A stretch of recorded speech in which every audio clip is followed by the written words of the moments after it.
Lamine Yamal. Dua kata hari ini adalah Lamine Yamal.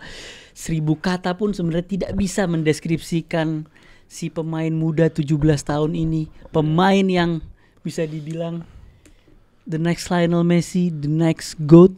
Seorang bocah dari La Masia. Bocah Dari La Masia. Wah, banget, parah ini banget, lagi parah Peter banget. Drury moment diputus. Nggak ini. toleransi. Lagi Peter Drury moment ini diputus.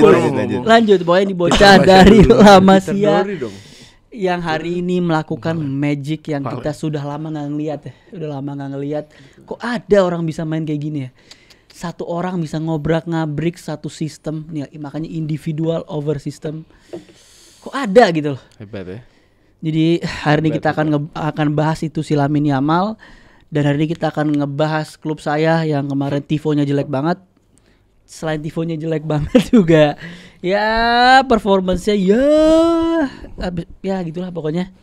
Jadi itu aja, let's go kita bahas match atau review Champions League kali ini. Let's go.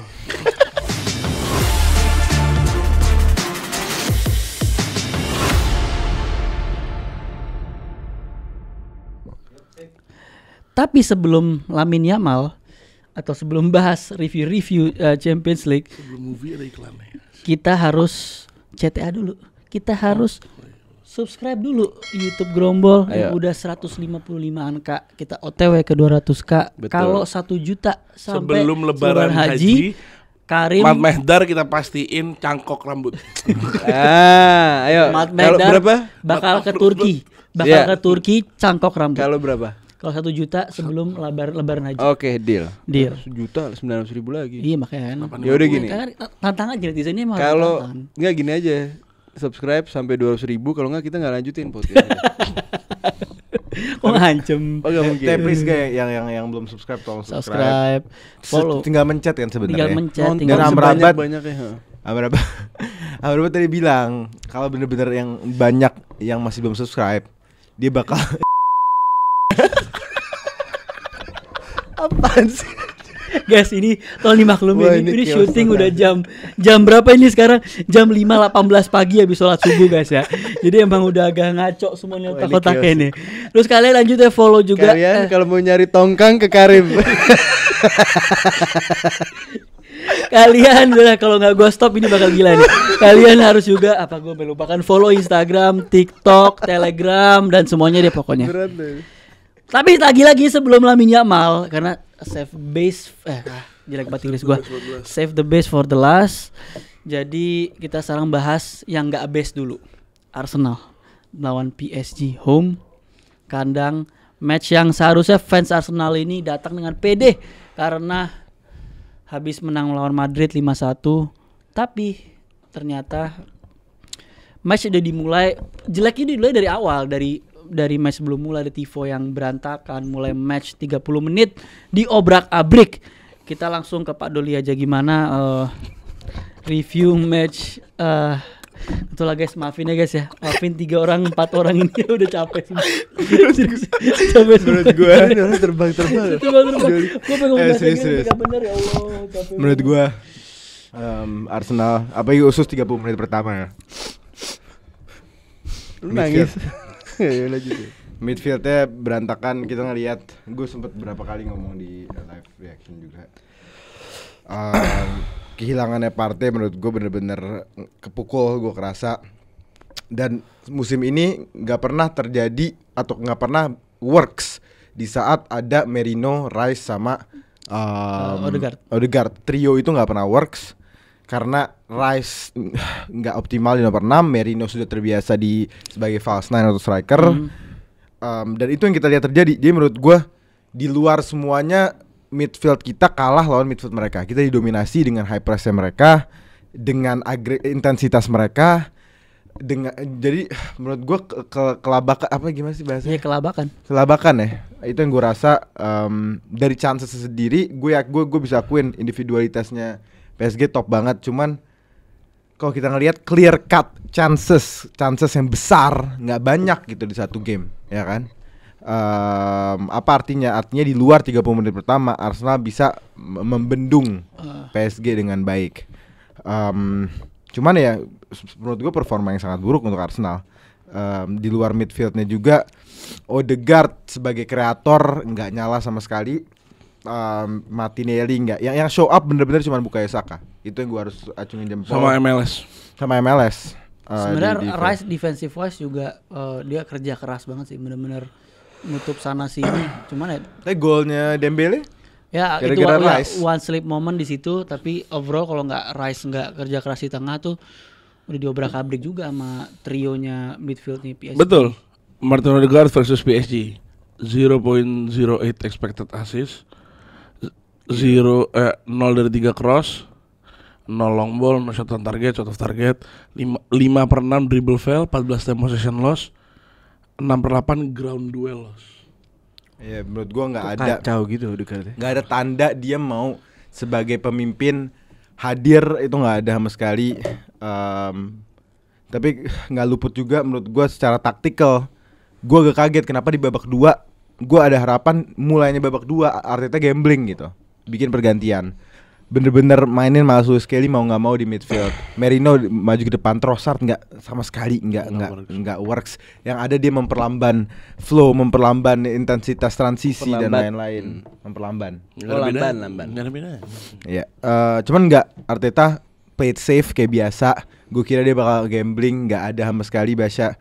Sampai akhirnya menit 82 sampai 90, 82 Ben White juga baru masuk. kalau nggak perlu nggak bakal dirubah, nggak bakal dimasukin Ben White itu kan gara-gara Timber cedera. 90 buat apa lu masukin Nwaneri di menit Padahal 90? Nwaneri pas masuk menit 90 menurut gue 5 menitnya lebih bagus 5 daripada menitnya berasa loh. Iya. 5 menitin Nwaneri menurut gue. Gimmick apa masukin pemain di menit 90? Ini lo game Liga Inggris lawan Forest yang aduh gue mau tes pemain anak muda deh main 5 menit, apa ini? Supaya Nggak jelas. Iya benar. Nggak penting menurut Iya. gue. Makanya gue juga ngeliatnya, maksudnya kita tahu loh ini dua tim yang punya kualitas, manajernya juga Enrique nggak perlu diraguin. Oke lu starting taktik lu nggak works, itu wajar. Tapi gimana lu adjust game management lu gimana, dan di malam ini juga di malam kemarin juga gue cukup kecewa juga sama Arteta karena terlalu lambat ya, karena lu butuh 30 menit untuk keluar dari kurungan PSG dan gue tuh waktu yang terlalu lama. Waktu yang terlalu lama untuk lu keluar, lu harusnya gol Dembele menit 3 langsung lu switch, berubah apa kayak Timber ke tengah kayak apa kayak berubah, do something. Jangan sampai lu di kandang tuh lu dikurung, bener-bener nggak bisa ngapa-ngapain. Terus ngomongin apa Dembele dan Kvicha, sebenarnya tadi dibahas ya, Dembele efektif, one chance pertama gol. Tapi sebenarnya kita bisa memperlambat mereka, kita bisa mencegah mereka untuk ngelakuin hal-hal magic yang dilakukan sebelumnya lawan Villa atau lawan Liverpool. Cuman ya memang kita tengah trio si Neves, Vitinha, Fabian Ruiz itu too much untuk Arsenal. Kita nggak bisa kontrol Seperti yang mereka. Magnus Carlsen ngomong apa? Lu kalau menang di tengah, lu you win the game. Iya. Dominate the game. Dan Dominate the game. sebenarnya apa yang gue angkat juga walaupun prediksi gue salah ya, gue bilang 2 gol selisih Sama jauh dari situ. Cuman yang gue bilang satu lagi, Arsenal harus megang bola. Di konten pojok debat preview gue bilang Arsenal harus megang bola. Kencengin, Mat. Dan itu ternyata tanggapan gue di share juga sama Declan Rice. Declan Rice sebelum main dia teriak. Ini abis ini kita rapiin, kita lanjutin dulu. Declan Rice teriak di warm up. Declan Rice teriak di warm up, "If we don't hold the ball, we die." Dia teriak pas lagi huddle, "If we don't hold the ball, we die." Di first half. Pas lagi sebelum kick off, dia teriak, "If we don't hold the ball, we die." Itu sama, Arsenal harus megang bola, kalau nggak mati. Yaudah kita cut dulu sebentar semenit. Tadi bener statement lu bilang, mungkin statement Rice itu juga kenapa dia bisa bilang begitu, karena dia juga tahu nggak ada Thomas Partey di sebelahnya. Jadi dia tahu limitasi dia dan Merino di tengah, emang bukan tipikal yang bisa keep the ball possession sebanyak itu. Makanya dia sangat menekankan if you don't have the ball we gonna die, we gonna suffer atau apapun itu. Dia tahu Paris Saint-Germain. Dan tactically dia juga paham apa yang harus dilakuin. Kita harus megang bola. Ya. Lalu dimakan. Tapi yang terjadi dengan warning seperti itu dari Rice malah sebaliknya total. 20 menit 70% Paris Saint-Germain ball position. Itu ngawur untuk kualitas Arsenal satu full season dia dominate the game. Semua game dominate Arsenal. Menurut gue kaget sih dia. Kayak dikandangin sama Paris Saint-Germain, gak dikasih napas. Terus goal early, terus kayak dicekek tuh gak? Itu 20 menit 30 menit utama. Sebenarnya ngingetin gue baca. Gak bisa ngapa-ngapain. Kalau Karim inget juga cara City menang lawan Arsenal pas City treble, pas Arsenal sempat nomor 1 tuh waktu musim pertama. 2 game di Etihad di Emirates, cara mainnya kayak gitu. Di press, high press. Bener-bener Kipu gak bisa napas. Oh jangan Enrique call-callan sama Pep mungkin. Oh gantian ya pas lawan Madrid Arteta yang telepon kemarin Enrique yang telepon. Politik bos. Terus kita bicara juga si gimana rotasi di tengah. Vitinha itu sering mundur ke belakang untuk ngebentuk shape kayak trapesius gitu, tau gak? Jadi kayak pas Vitinha tuh mundur ke tengah, Hakimi sama Nuno Mendes itu invert. Kadang-kadang Hakiminya masuk ke depan kotak penalti, tapi lebih banyak kebentuk shape yang kayak kotak, kayak rectangle, kayak trapesius tapi nggak perfect gitu loh. Ini triangle deh. Kayak triangle tapi juga bukan triangle, Mat. Tapi karena Vitinha-nya mundur ke belakang ke defense, tiba-tiba sejajar sama Pacho sama Marquinhos, tiba-tiba João Neves udah di depan nge-marking Miles Lewis Kelly, tiba-tiba emang bener-bener mati tengahnya, bener-bener nggak ada ruang untuk Arsenal napas gitu. Dan kehilangan Partey banget sih, ini saya cari leg 2 ada Partey. Terus gimana menurut lu? Ditunggu. Lu tinggal masuk aja. Tinggal masuk, kenapa harus tunggu gue ngomong? Gue nunggu yang lain ngasih input gue kayaknya agak lama soalnya. Kalau gue matiin lampu. Iya. Jangan dong. Assalamualaikum warahmatullahi wabarakatuh. Waalaikumsalam warahmatullahi. Gua ngebahas mungkin dari sebelumnya dulu gitu. Bener banget. Iya, sebelum terjadinya bumi ini 50.000 tahun sebelum dibentuknya ada alkolam. Pena. Oh iya. Terima kasih buat Karimat kalau bercanda ya. Baru mungkin gue alkolam. Gue ngelihat ntar masuk ini ya. Kenapa Trossard jadi midfield yang dia niatnya buat ngebantu transisi, berkaca dari game PSG Arsenal. Yang di group stage itu Trossard kayak Zidane, Pak. Oh, iya. Itu Trossard kayak De Bruyne. Itu Trossard kayak Rooney. Itu Trossard definisi menurut gua emang streak. Oh iya. Iya. Terus gua ngerasa ya Allah enggak. Ada perbedaan di kedua tim ini untuk datang ke match. Iya. Di mana si Arteta dengan filosofi yang sama di match sebelumnya. Tapi si PSG filosofi yang berbeda. Yang harusnya, yang kenapa si Declan ngomongin itu yang paling benar. Iya Declan. Oh iya si Declan ngomong pas di warm up itu benar. We lose the ball, we die. Iya, karena PSG without the ball itu sampah menurut gue. Walaupun oke, main Marquez setengah gila gitu, ngepres. Tapi kalau udah lewat depannya, udah. Kalau udah backnya vulnerable banget. Makanya kenapa lu bingung kok Kevica setelah 20 menit 30 menit hilang. Mundur. Karena kenapa? Karena dia udah mundur. Dia udah ngeliat nih Nuno Mendes, oke. Sebutannya kalau di Portugal begitu, iya. Nuno Mendes. Gak bisa ngadepin Saka. Iya, Nuno Mendes itu dia kebingungan. Kevica tuh paksa buat ngebantuin, buat nggak double cover Saka. Karena nggak bisa dipungkirin yang paling bagus di situ adalah Saka kan. Cuman lo kalau lihat yang gue suka tuh adalah setup play-nya PSG. Lo nggak bisa nebak. Itu menurut gue yang ada di PSG sama Inter. Inter. Yang ada di PSG sama Inter adalah lo nggak bisa nebak serangannya kayak gimana. Serangannya tuh gol pertama itu tuh kita pas live react nggak ngira itu bola bakal gol. Itu kan kita selalu ngira pas si Kevica megang bola itu João Neves atau Fabian tuh udah masuk. Nggak dioper sama kita kan teriak shadow aja dia. True pas itu. Tapi lumayan di box. Nah, itu narik dia, mainnya. Dia narik Saliboynya, kirinya Kevica. Berarti tengah siapa? Oh, Usman nggak terupas. Iya si Usman nggak terupas. Si Kevica ternyata kosong banget. Kevica ngoper. Dioper Kevica, terus Kevica balik. Itu insting banget. Nggak, menurut gue itu bukan setup play yang bener-bener kayak wow amazing. Karena kalau misalnya coba di semua pemain belum tentu itu gol. Yeah. Itu benar-benar Usman kayak Ya udah deh, bismillah aja kita coba di sini.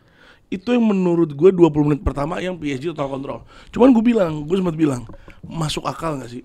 Lo udah ngepres kayak begini 90 menit lo tetap dengan pace seperti ini. Gue bilang ini Dengan bakal apa? 90 menit Nggak lo bisa. gak bisa makanya kan.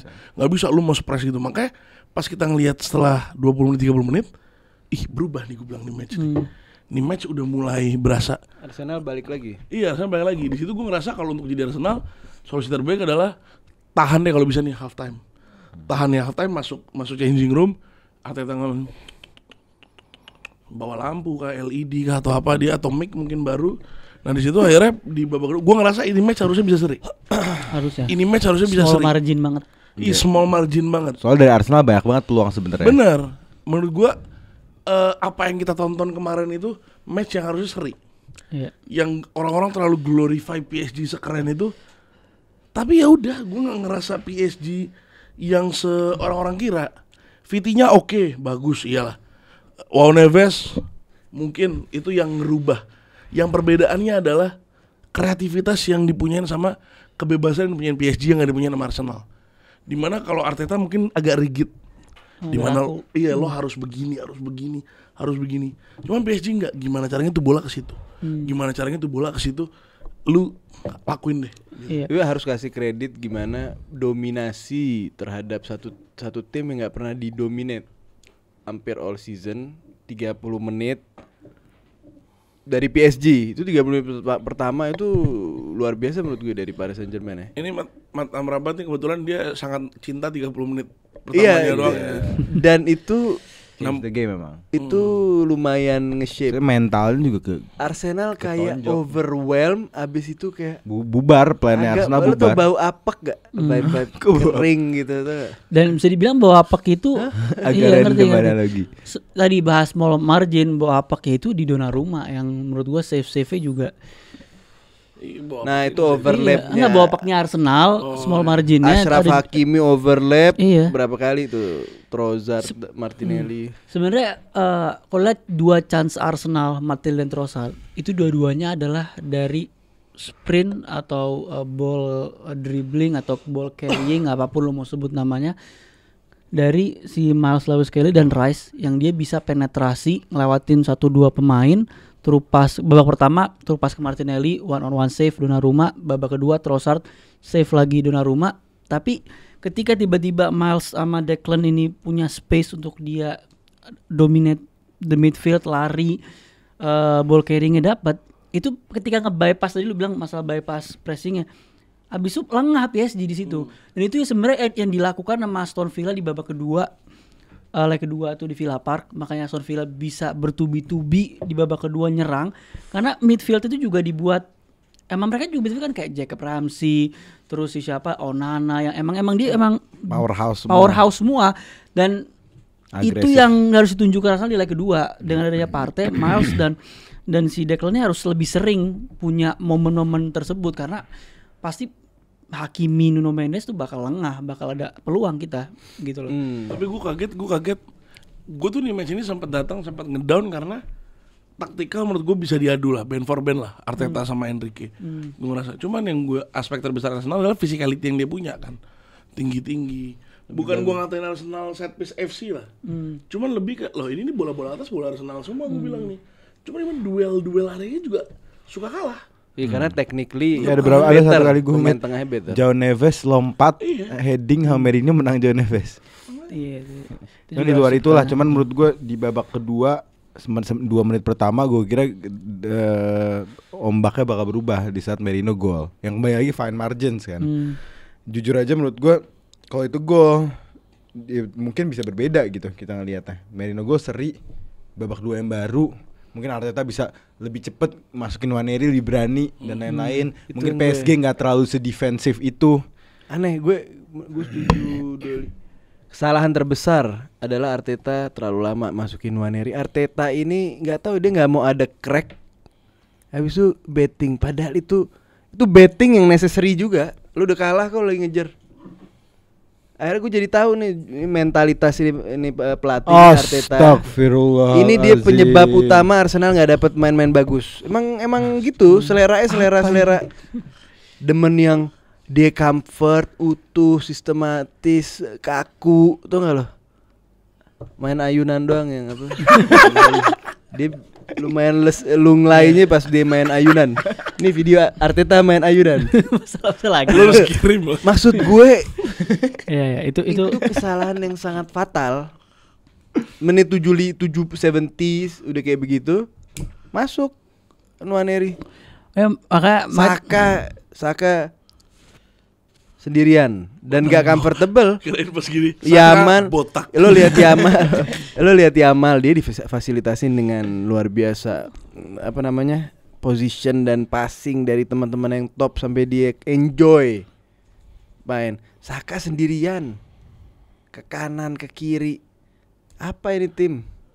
Kayak gitulah. Cuman yang kalian gak boleh lupa adalah leg kedua ada Partey. Nah, itu saja Itu yang menurut gua fans Arsenal mungkin sekarang nggak begitu panik karena leg kedua ada Partey. Di saat ada Partey, kita bakal ngeliat Declan Rice free. yang lebih free, yang lebih bisa ngedominate midfield. Tadi gue bilang momen-momen lari yang chance Trossard tuh bakal lebih banyak. Iya, makanya yang menurut di gua second leg. match leg kedua bakal seru banget. Gua ngerasa leg kedua ngelihat ini tim yang satu bakal full tim, yang Astagfirullahaladzim. Gue kepo kalau misalnya Neves, Vitinha sama Fabian ketemu sama yang beneran midfield yang modelnya kayak Bruno Guimaraes. Ya maksudnya kan anggapannya Arsenal tuh kan punya midfield yang model kayak begitu juga. Lalu gue kepo ntar dia kayak gimana nih pas di leg Dan kedua. ngelihat Merino up top lagi di depan. Iya, cuman pressing gua- lagi. Kalau pakai hati gue tetap nggak mau Arsenal lolos, ya Allah semoga nggak menang apa-apa terus MU Europa League. Gue kata-kata Arsenal. Menurut gue ya itu, walaupun memang di luar keburukan Arsenal dan walaupun ya favorite-nya pasti PSG untuk menang di leg 2, menurut gue jauh dari selesai. belum tentu juga lah favorite. Oke. Ya secara misalnya kok ada persentase odds dan lain-lain, pasti PSG karena main di kandang. Cuman menurut gue masih sangat bisa dimainkan lah leg 2. Bisa apapun bisa terjadi kalau Arteta berani membuat perubahan. Menurut gue belum selesai, makanya di luar gue sedih semalam, cuman hari ini gue masih lumayan optimis, nggak tahu kenapa. Iya mungkin karena nggak ada pilihan lain. Cuman menurut gue Merino balikin ke depan, mau gue mikir apa? Odegaard dicadangin, Saka di posisi Odegaard, Nwaneri di sayap kanan, Masus Kelly bareng Enggak, Partey, Nwaneri di Declan di Odegaard. kiri. Ya, itu make sense sih. Declan menurut gue kaptenin loh. Kenapa Declan nggak dikatain Nah, kapten? saya udah itu ngomong itu 2 minggu lalu. normatif deh. Saya udah Iya, ngomong iya 3 enggak minggu. kalau Declan kalau lu jadi yang ngomong, maksud kalau gue- kalau dia yang ngomong kan dia sebagai fans Arsenal anjing menurut gue. Iya, akhirnya Gua- Anda kalau- menyadari kalau gue- kan? Kalau gue yang ngomong kan ya gue Menurut gue armband itu normatif deh. Declan Rice bisa pada realitasnya dia kapten bisa. enggak. Odegaard ini kenapa dia flu berkepanjangan nih kenapa? Nggak, Siapa tahu dia karena armbandnya terlalu berat buat dia. Enggak, menurut gue bukan itu. Sebenarnya kalau kita mau kasih apa ya, kayak sedikit keringanan lah buat si Odegaard ini. Emang dia kan habis cedera ankle apa kalau nggak salah. Dan Iya, emang berubah banget itu. butuh fully recovered itu sekitar 6 sampai 8 bulan kalau nggak salah, Cuman koreksi gue dipakai baca. duluan dia. Cuman emang untuk balik ke formnya dia kan kelihatan dia, kita tahu out of position dia ini salah satu yang paling gigih gitu loh, yang paling Biasanya, tapi semua hilang. Jadi sebenarnya itu bukan alasan ya. Maksudnya lu creativity kan lu vision bukan kaki. bukan physical gitu loh. Tapi emang perlu diakuin, emang dia agak nggak comfort untuk dia bisa shooting di area kotak penalti. Jarang shooting juga kemana-mana. Jadi emang Dia ada problem kayaknya. ada problem di itu problem di rumahnya mungkin. baru ngelahirin juga kan. Tapi ya maksudnya menurut gua masih kasih dia chance tahun depan sekali. Ketika semua udah sembuh nih, ini pre-season semua udah sembuh. Ada rumor dijual loh. Kita lihat gimana. Odegaard ada rumor dijual. Pokoknya menurut gue You heard it first, oke. terakhir ya mungkin sebelum kita ke Barca Inter,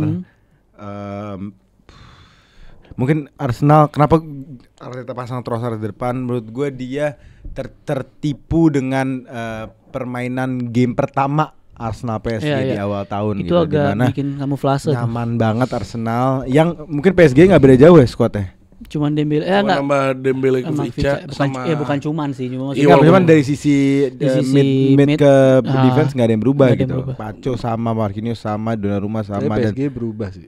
PSG-nya berubah. Cuman dari sisi line up nggak berubah dan mungkin Arteta mikir oh ini sama nih gue pakai Trossard, cara main gue begini.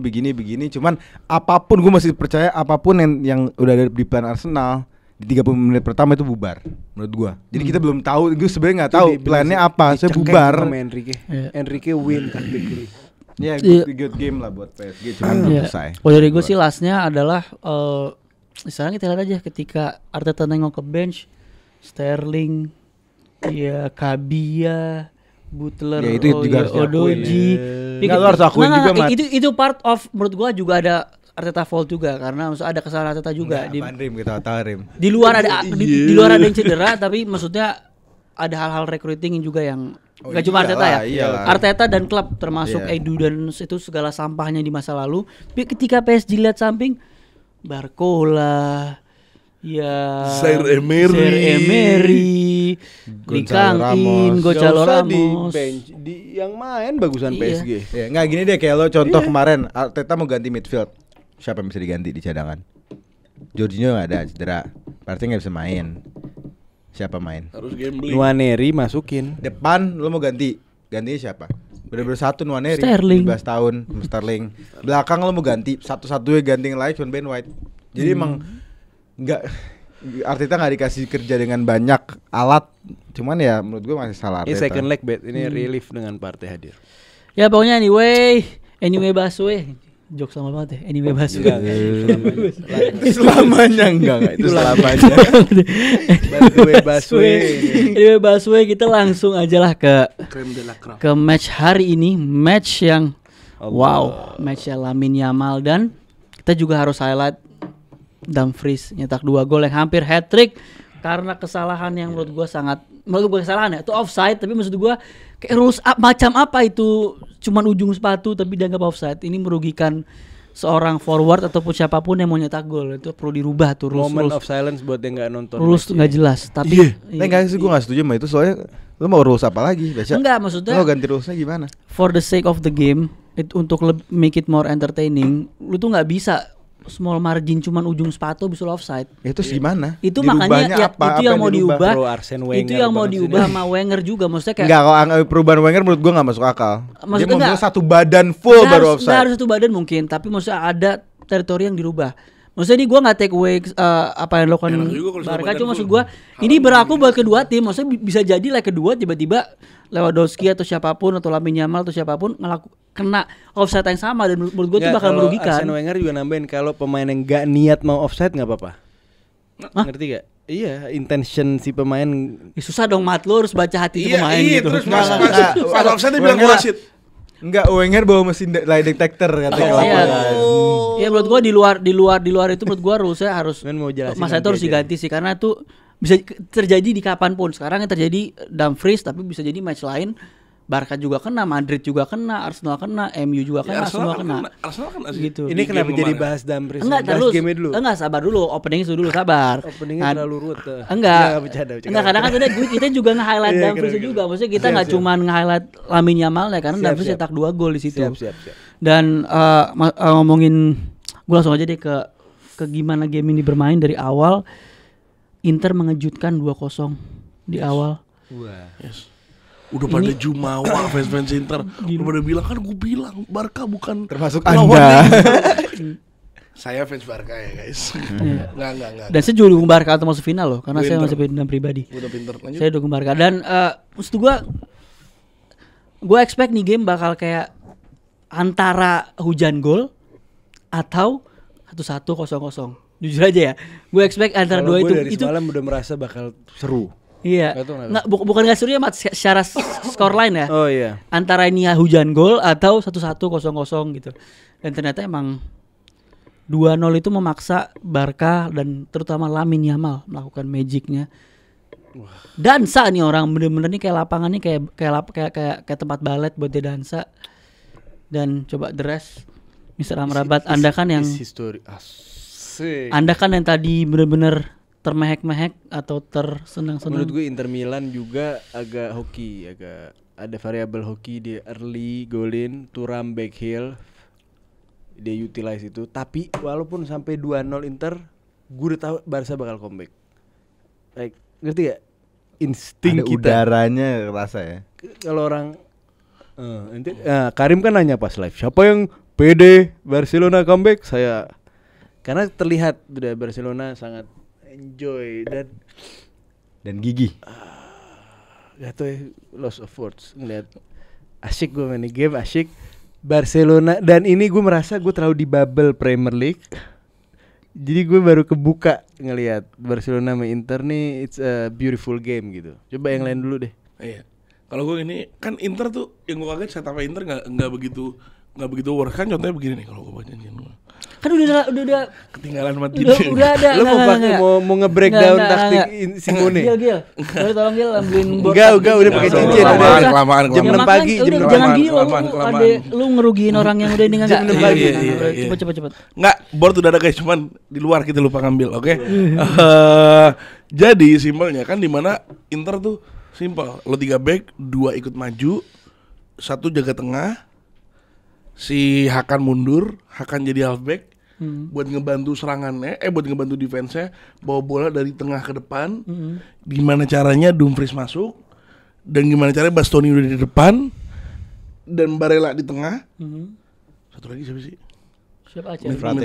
Midfield. Frate Mkhitaryan. Mkhitaryan. Itu gak begitu guna. Itu main gak begitu guna. Kita itu. Di Marco buat dari sisi sayapnya. Di Marco sumpek. Apa? Ngadepin Yamal sumpek di Marco. Walaupun ya di Marco sumpek mungkin kita bisa bilang, cuman defense hancur di Marco. Iya, sumpek. Attack gokil loh. Mau keren lah. Iya. Bagus. Attack di Marco nih Cakep. menurut gue keren. Dan cuman yang gue sedikit mau ngasih tahu, Lamine Yamal match tadi menurut gue dia tuh Shrampin. Apa? Shrampin. Serempin apa? Serempin. Apaan artinya? Enggak ada ngasal serempin. Dia udah gak tahu mau nyari buat Yamal. Enggak, soalnya dari tadi gue ngeliatin nih asik juga nih jaket, gue bilang. Kata Simone Inzaghi post interviewnya, gue belum pernah ngelihat pemain seperti Yamal 9-10 tahun terakhir. Gue harus taruh 3 pemain buat nih orang satu. Dan ini pemain yang iya, kenapa kita suka sama bola ya ini udah. Betul. Ini pemain yang lo taruh di era mana aja, di tim mana aja, dengan umur yang semuda itu, dengan rambut yang sekeren itu, dengan muka dengan pacar yang loyal. Pacarnya ketahuan, yang Euro ketahuan story sama cowok lain kan. Gila ini orang. Ini orang gila. Gue udah hands down. Dan gue merasa dia tidak merasakan pressure-nya. Dia bermain seperti dia berdansa. Dia bermain seperti dia berekspresi. Dia bener-bener just enjoying the game. Kerasa nggak ada mental nih. Gue anak 17 tahun main semifinal. Aduh tegang nih. Gue lawan 5 back yang gue di cover 2 orang 3 orang. Udah gue main aja. Jadi gue keinget kayak Neymar banget jujur aja. Ya beautiful lah kalau menurut gue. Lamine Yamal menunjukkan game ini untuk gue khusus ya. Soalnya di semifinal dia sangat bagus di Euro, di final Euro sangat bagus. Cuman game ini ada something special dari Lamine Yamal yang benar-benar ngangkat dia ke satu level lagi di mata gue. Tapi gue ngerasa kita nih Lamine Yamal, gue setiap nonton dia kayak begini si jagonya. Tau gak sih, tiap gue nonton si jago ini. Mungkin karena kaliber match-nya level juga. gamenya. Dia tetap seperti itu. Biasanya orang kadang-kadang big dengan game internya yang defense Inter yang menyeramkan. Gue tuh kemarin nonton, gue nonton pas lawan Madrid persis nih orang. Gue bilang sakit nih orang, gue bilang gue bencinya udah mentok. Gue udah mentok bencinya sama nih orang. Kenapa? Jago banget. Lo benci karena jago. Terlalu jago banget. Udah bukan di tim gue, kejagoan gitu. itu makanya gue ulang lagi. Kayak gue ngeliat Messi. Omongan Wenger itu. Apa? Bahwa teknik untuk seorang pemain adalah kosakata untuk seorang penulis. Time. Ketika lo banyak vocabulary, lo ekspresi lo lebih banyak optionnya kan. Sama, ini terjadi di Lamine Yamal. Apa yang di kepala dia bisa realisasi nama kemampuan physicality, technicality-nya dia. Cuman tetap props menurut gua ke Inzaghi. Nah itu juga, gua mau ngasih kredit juga. Props ke Inzaghi untuk babak kedua. Itu babak kedua kalau misalnya si Inzaghi nggak ngubah untuk gimana caranya matiin bola kayak Yamal, mungkin kita udah ngelihat ini match jadi nggak seru. 5-2, 17-15, 93-0 gitu kan. Masa ini match bakal berubah banget. Cuma gimana Inzaghi masih nemu celahnya. Cuma lo kalau mau ngekandangin Yamal juga susah loh. Iya makanya. Dia tinggal pivot ke tengah, aduh capek. Makanya pinternya dia adalah gue ngapain fokus ke satu orangnya. Iya. Iya. Mendingan kan ya betul. Jagonya nih orang adalah di saat dia megang bola. Ya gue pastiin aja kalau bisa Betul. nih orang nggak dapet nih bola yang gue pengen. Betul. Tapi substitutionnya yang agak aneh. Substitutionnya agak aneh menurut gue. Siapa? Si Inzaghi. Inzaghi. Lu tiba-tiba Frate. Hakan tiba-tiba diganti. Kalau Lautaro kan cedera. Iya, kalau Lautaro cedera. Carlos Lautaro Augusto menit juga berapa kayak kurang fit. Ya, sorry, Di Marco-nya kurang fit Di kayaknya. Marco mungkin Di iya. Marco enggak, dia ngomong, maksudnya gue juga pernah bersyukur diganti kayak sekarang. Dulu gak kuat ngadepin Lamine Yamal. Ini source apa nih? Source Ini apa? Source-nya muka dia pas keluar. Dia agak girang tadi. Tapi segala pujian lo tadi itu tertuai dalam sebuah statistik yang sangat luar biasa. Akan gue bacakan. Cristiano Ronaldo di umur 17 tahun, 19 penampilan, 5 gol, 4 assist. Masih Lisbon itu. Lionel Goat Messi 17 tahun, 9 penampilan, cuman 1 gol, 0 assist. Kurang emang. Lamine Yamal at 17 years old, 100 penampilan, 22 gol, Aneh sih ini. 33 assist. Aneh sih. Ini definisi modernity sama Ini gila loh. ketika pemain-pemain dulu tuh dikasih fasilitas yang baru. Iya, ibarat Maradona nih Dapat giniin. fasilitas. Sama Maradona Sambele dikasih, nih lu biar lu sukses dikasih treatment yang bagus, ini Iya, yang bagus. modern treatment. Cuman menurut lu survive gak? Itu pertanyaan gue karena Wenger lagi, gue mau quote lagi Wenger. Lo ada apa sini mau? Gue nggak tahu, dia sering nulis soalnya. Oh iya. Baca sering ngomong asyik. Nggak, Amrabat Wenger sih, ngomong iya. pemain tuh selalu start here. Main itu rata-rata startnya di atas. Biasanya itu apa? Crash. Untuk ngelewatin itu terus naik tuh sedikit gitu. Nah, mudah-mudahan Yamal nggak kayak Mbappe atau Mbappe lumayan ya. Mudah-mudahan Yamal bisa sustain sampai ke 10 tahun lagi. Lu udah umur 42, dia 27 kan. Mudah-mudahan bisa sustain. Tapi gue sebelum lo Inzaghi, gue jujur pertama kali nonton full match Inter season ini. Kalau sebabak tuh kan lumayan lah. Tapi full match gitu dan fokus, gue pertama kali. Ini orang gila sih Simone ini. Gue nggak pernah ngeliat taktik sama dia kayak di custom kayak game tuh nggak lo? Bisa 5-5 kosong mid, 5 belakang 5 depan tengah kosong. Terus apa? Main bola kayak main kucing-kucingan. Dari space yang jauh baris bisa kayak kucing-kucingan cross recovery bolanya maksud gue. Ini taktik apa gitu loh, gak pernah gue lihat. Dan ini yang sebenarnya ditunjukkan kan bagaimana Inzaghi bisa, namanya apa Catenaccio. Catenaccio. Bukan. Catenaccio. Yang apa? Emang iya, yang bisa backnya tiba-tiba jadi striker. Itu Catenaccio. Kalau Inzaghi ini backnya mat, semua backnya jadi striker. Gila. Dan midfield jadi back. Dan mulai game dari kiper, midfieldnya di back, di midfieldnya di posisi backnya di tengah. Itu lawan pusing, dianya pusing juga, mainnya pusing. Jadi taktikal masterclass, cuman menurut gue in the game banyak dibungkam sama kehadirannya Pedri menurut gue. Gila, dia bener-bener the mix of Xavi sama Iniesta tadi di lapangan, distribusi bola ke Rafinha, ke Lamine Yamal. Gila menurut gue nih orang juga, menurut gue harus dikasih mention tersendiri. Cuman secara overall menurut gue game yang nggak ada yang nggak bisa suka sih menurut gue. Setuju. Aneh menurut gua. Dan Lu dunia nonton match ini bilang boring. enggak. Menurut gua Moment stop of nonton bola. silence untuk orang yang nggak nonton ini. Dan kredit untuk Spanyol, satu-satunya akademi yang memang murni dari muda main-mainnya diajarin teknik dulu. Kata Capello, Sebelum taktik gak mau ulang capek. Dia semua pemainnya itu gimana caranya man to man pass through, gimana caranya retention bola. Belakangan belajar taktik tuh belakangan. Begitu lo udah bebas, udah ekspresi keluar, semua udah tahu, baru di-adjust sama taktik. Beda sama apalagi Itali strong dari muda udah belajar taktik main-main. Ini sama aja kayak ngomongin Capello, cuma beda nggak disebut. Iya, gue udah capek. Ini Capello yang ngomong. Dan gue setuju. Dan gue setuju beberapa main begitu. Ini Spanyol yang membuka modern football dengan apa Barcelonanya dan lain-lain. Tapi dia escape early. Yang lain baru norak, baru apa namanya? Mau ke arah total footballnya modernity lah begitu. Dan Gitu menurut gue. dan tadi tambahan pujian ke si Inzaghi ini karena balik lagi kan kita harus juga singgung gimana materi squad Inter yang ini udah berulang kali disebut juga. Ya kalau ngomongin top pemainnya, top quality-nya bisa dihitung jari.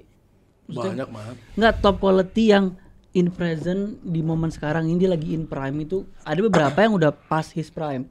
Gitu loh, ngerti gak? Ada beberapa yang udah tua. Yang Bastoni, Ya paling bisa dibilang bisa dihitung Lautaro. Bastoni, Lautaro, Barella, sisanya tuh Sommer, menurut Di gua Marco. mid player sisanya, bukan mid ya, sisanya mungkin mid. sisanya mid gitu loh. Dan berarti ini kan nunjukin bahwa kualitas ya kan lu bisa sebut lah. Jadi ini kan bisa lu nunjukin kualitas taktikalnya Inzaghi ini gimana kalau misalkan ditukar gitu loh. Ditukar squadnya Inzaghi yang latih Barca, Hansi Flick yang Beda latih lagi Inter. mungkin gitu. Nah, maksud gua enggak mungkin ya enggak, gue lebih ke muji Inzaghi dulu nih. Inzaghi dengan quality pemain kayak Barca itu Kalau lo bakal lihat- gimana? Tapi kalau lo lihat monster mentally ya. Iya. Grip. Pemain-pemain Inter itu sentuhan Itali yang bisa tuh. Dan lo lihat ekspresifnya Inzaghi di touchline ya, di lapangan. Teriak, ganti posisi, ganti strategi. Jadi gue ngelihat in game perubahan taktik in game banyak parah dari Inter. Dan lo bisa ngelihat Inzaghi ngatur teriak-teriak begini marah-marah. Beda sama Hansi Flick yang begini doang. Hansi Flick yang Let them play. Ya. Hansi Flick kayak Lamine Yamal and Pedri insya Allah. Tapi sebenarnya nggak cuma mereka berdua. Rafinha golnya ketiga. Wah gila itu. ya itu nggak dihitung golnya Rafinha ya. On goal. Nggak terlepas itu on goal apa enggak, itu gua nggak peduli. Tapi Gol yang keren, tapi celebrationnya, ayo comeback keren. itu So asik, iya. Agak keren tapi. Dan lu perlu momen-momen kayak gitu. Lu kadang-kadang individual momen di momen-momen ketika lu lagi ngejar ketertinggalan lawan tim yang ultra organized itu ya Lamine Yamal individual skillnya, Pedri di tengah, shooting Rafinha itu dibutuhkan gitu loh. Karena kalau enggak lu bakal muter-muter aja itu, muter-muter kanan kiri side to side nunggu Lamine Yamal ini. Tapi Rafinha shoot inisiatif banget untuk itu. nge-shoot. Nah itu tactical sih, bukan inisiatif menurut gue. Itu Enggak, Soalnya Yamal itu dummy ya. Iya. Maksud gue itu lumayan jauh. Balik lagi. Yamal. Itu Yamal. Yamal. Enggak, yang enggak, assist. tapi Nah, tapi itu Rafinha- jauh itu. Rafinha juga Itu kreditnya juga out gede. of the box-nya jauh. Dan Ya, kencang tahu, loh. Gue dan nggak bilang itu kencang. bukan inisiatif, itu Kencang. yang sudah di plan, Iya, oke, pre-plan itu, maksud iya. gue itu bukan ngambil Ya inisiatif. mungkin pre-plan, tapi misalnya kencangnya itu tendangan bisa kayak gitu, mantulnya kena kiper. Terus Oh iya, gue mau nambahin dikit. Menurut gue ini dua tim emang mungkin Inter kita ngelihatnya siapa yang jago. Kita balik lagi Barca juga seperti itu. Wah, apa? Lo enggak Barca kenapa? Siapa yang jago? Barca season lalu. Who is Rafinha? Itu aneh. Makanya Iya kan? Itu aneh. Masa ini dua pelatih yang bisa nunjukin. Lo kasih gue pemain siapapun, gue ubah nih pemain. Fermin. Iya, Fair. Fermin, Hansi Flick emang. Ferran. Hansi Flick tuh top memang. Dia memang Frankie. leluhurnya dia yang bikin. Kunde agak kurang lebih Kunde dulu. Siapa lagi? Siapa? ya? Federico Chiesa. cuma memang maksudnya kan kalau Inzaghi kan, kalau si Hansi Flick ini kan memang di sistemnya perlu seorang apa ya, winger yang emang punya creativity dan punya eksplosivitas di dua sisi itu. Makanya tadi gua lebih mention ke Inzaghi-nya, bukan diskredit ke Hansi Flick, karena maksud gua dengan squad yang minimal, dengan talent ya. Oke, kita mungkin nggak bicara soal di prime-nya, tapi ngomongin talentnya Barca ini kan gila. Mungkin banyak yang belum masuk ke prime-nya. Fermin Lopez misalkan, Kubarsi, Konde juga top. Araujo. Araujo dan segala macam. Menurut gua talentnya Barca ini kan gila. Dan Hansi Flick kredit juga buat dia bisa maksimalin semua itu. Rafinha jadi Iya. bisa golin, outputnya jadi banyak. Tapi maksud gua perbedaannya adalah Inzaghi itu dengan squad yang minim, dia bisa dengan talent yang minim, Iya, iya. dia Iya, bisa setuju. bisa work, bisa optimal. Betul. Dan Gitu loh. Klinikalnya itu dikasih mungkin 3-4 peluang sepanjang 3-4 game peluang. gitu. Kayak Dengan tadi, tanpa betul. tanpa pemain-pemain yang sangat hebat yang mengambil peluang tersebut ya. Dumfries, ya Thuram ya Masya Allah lah. Cuman ya diambil, dan makanya gue bilang di luar ini game yang masih 50-50 sangat. Tapi menurut gue Inter menurut gue yang harusnya lebih happy keluar dari game Iya, ini. iya. Setuju. Ya Gua benar. mau nambahin dikit. Takut lupa nggak ya? Oh iya, gue mau nambahin dikit. Gue ngerasa kita belum ngelihat dua total taktikal 100%-nya manajer ini. Dari kita belum ngelihat benar-benar total Inter tuh kayak gimana build up-nya. Kita belum ngelihat Barca. Hansi Flick rock and roll-nya segimana. Tapi Yang Menurut biasanya gue final third-nya kehilangan di Barcelona karena nggak ada Lewandowski. Iya. Menurut gue Lewandowski minggu depan ada. itu Inter bakal kewalahan. Soalnya berapa kali Lamine Yamal tuh ngasih bola-bola udara yang Ferran nggak bisa ambil, dan gue yakin Lewandowski bisa ambil. Tapi keberanian dua pelatih stay on the high line di babak 2 gue ngelihat 10 Sekali dua kali di Inter Milan. menitan mereka berdua stay on the high line, maksudnya open play kayak begitu. Itu gila. Terus juga apa namanya ini? Capello ngomong waktu itu. Capello ngomong, ini Clash of Titans sih Italian. Iya. Karena Hansi Flick itu dia cuman work rate-nya yang di apa ya namanya, dan sentuhan-sentuhan minor, foundation-nya La Masia kan. Ya, menurut gue itu sih. Jadi itu kalau menurut gue nih Italian Offside murni trap-nya gila. taktik against Spanish. Tadi juga offside trap lagi tuh berapa kali yang akhirnya gagal Iya. golnya Barella ya. tiap-tiap Tadi golnya iya, siapa sih? Barella. Setiap Inter udah mau nyerang, ini 4 BK segaris. Gerak. 4 BK segaris udah siap-siap nih. Ayo Itu kemana? berani nih? loh menurut gue tapi. Iya, Sangat makanya berani lah. Sangat berani. Dan itu hoki itu Barca. Yang bisa Wah, bukan hoki lah bro, offside Kemarin- trap the highest level of Bukan. organization. Tadi ya gol terakhir yang Hoki offside karena dikit. tipis. yang bisa nge-overcome itu cuman bro kayak Harry Kane. Harry Kane tuh yang ngerti banget Martinelli, offside trap ya. Saka. Hoylun gitu kan. Karena dia nggak tahu apa ini offside gitu kan. Nggak iya. Tetap lanjut ya, itu pun nggak gol habis itu. Iya. Gue ngerasa, tapi jujur semifinal UCL ini bisa dibilang salah satu semifinal terseru. Seru parah Gua. sih. Seru banget. Storyline-nya ada. Udah. Ya makanya storyline-nya ada, soalnya Gamenya awal ada. game gue Gua merasa tambahin story dengan lagi. putihnya Inter dan biru merahnya Barca, gue keinget 2010 dan cara mainnya mirip, gempurnya Barca mirip, nggak tahu vibe-nya dapet. Oh iya. Mourinho lawan Pep. Mourinho 9 orang di belakang. Iya. Terus juga gue tambahin story, Messi pertama kali main umur 17 lawan tim Italia itu lawan Juventus. Pelatihnya Capello. Terus-terusan ya Pel. Beneran? Asis pertama Beneran? kan Ronaldinho. Enggak 17 tuh sempat main lawan, bukan match pertama, lawan tim Itali. Oh. Itu lawan Juve, terus Capello terus bisikin Ricard, gue mau minjem dong setahun dari jagonya Messi itu waktu. Jadi ini ada nostalgia. Iya. Ini seperti divine. Ini guys, kalau kalian di term of boxingnya guys ya, Chris Eubank Jr. versus Conor Ben. Iya. Di mana ayah kalian Iya. tahu. Iya. Di mana yang bapaknya 30 tahun lalu tanding, Iya. 30 tahun setelahnya anaknya ketemu anaknya. Dan yang gue suka lagi apa? Ini kembalinya Italian klub, nggak hoki tuh Iya. Emang balik. Ya, pokoknya Mudah-mudahan ini- Serie A surpass, gak Premier League doang, Menurut gua capek. apresiasi buat kedua tim, buat Hansi, buat Inzaghi, buat Lamine Yamal, terutama buat Dumfries, buat semua, Buat PSG. buat ke-22 pemain Cukup lah PSG dong. yang emang ngasih match yang wow, Top. match yang akan dikenang.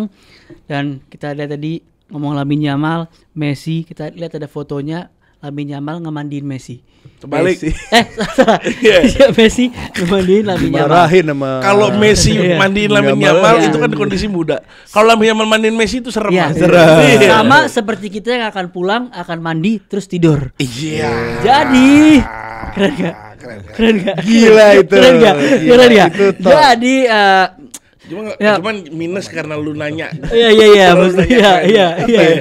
Iya, jadi maksudnya mohon maaf kalau misalnya ada kurang lebih yang nggak kebahas di match ini, tapi intinya maksudnya ini dua pertandingan yang luar biasa yang kita sangat nantikan leg kedua gimana. Minggu depan mungkin Barca Inter dulu, habis itu baru Arsenal PSG. Top. Jadi thank you semua buat udah nonton. Kurang lebihnya mungkin bisa komen di kolom komentar apa yang belum ke cover, apa yang belum ini, pokoknya ini match seru banget. Tolong. Kalian yang belum follow, Guys, tonton second leg please. tonton second leg. Please. Dan live deck Rombol juga Nah, bakal ada kalau lagi. kalian yang tambahin dikit. Kalau kalian yang ketiduran mau tahu matchnya kayak gimana, nonton lagi matchnya ulang, tapi harus ada referee kita juga. Iya. Itu beda loh rasanya. Beda. Iya. Dan minggu depan buat Iya. kalian yang kelupaan ketiduran, Iya. kita bakal adain live reaction lagi kedua Iya, game PSG Arsenal dan Inter Barca. Kalau yang mau nanya tentang game ini sebelum gua tutup, sebelum lo tutup, yang kelupaan, ketiduran, DM aja langsung Mat Mehdar. Sinopsis, analisa dan lain-lain. Dia open untuk 24 jam ke depan. Gak cuma ngomongin bola, ngomongin hidup. Iya. Kalian mau nyari tongkang boleh ke Karim Nasar. Kalau kalian pengen meeting sama Amrabat bisa banyak. Ada satu hotel yang dia tertarik banget dia. Oke, jangan bosen kalau denger Fabio Capello, Arsene Wenger terus-terusan. Ini kan gila ini idolanya dia Kit sebulan Enggak kebetulan aja guys, bukan idolanya. Kebetulan. Tapi benar loh, Capello tim cek Google, Messi lawan tim Italia pertama itu if I'm not mistaken lawan Juve. Lamine Yamal dimandiin Messi, kita mau ngapain? Pulang mandi. Iya, udah aja. Iya, saya sih mau ke kantor ya enggak? Saya sih mau morning run. Iya. Jadi thank you semua yang belum subscribe, follow. Semua kreator sini ada Arsenal Fox, ada Karim Nasar dan semua, dan Mat Mehdar, Dodelata semua. Pokoknya thank you dan see you di konten nanti, dan besok ada preview IPL juga. Itu dia. Let's go. Terima kasih banget.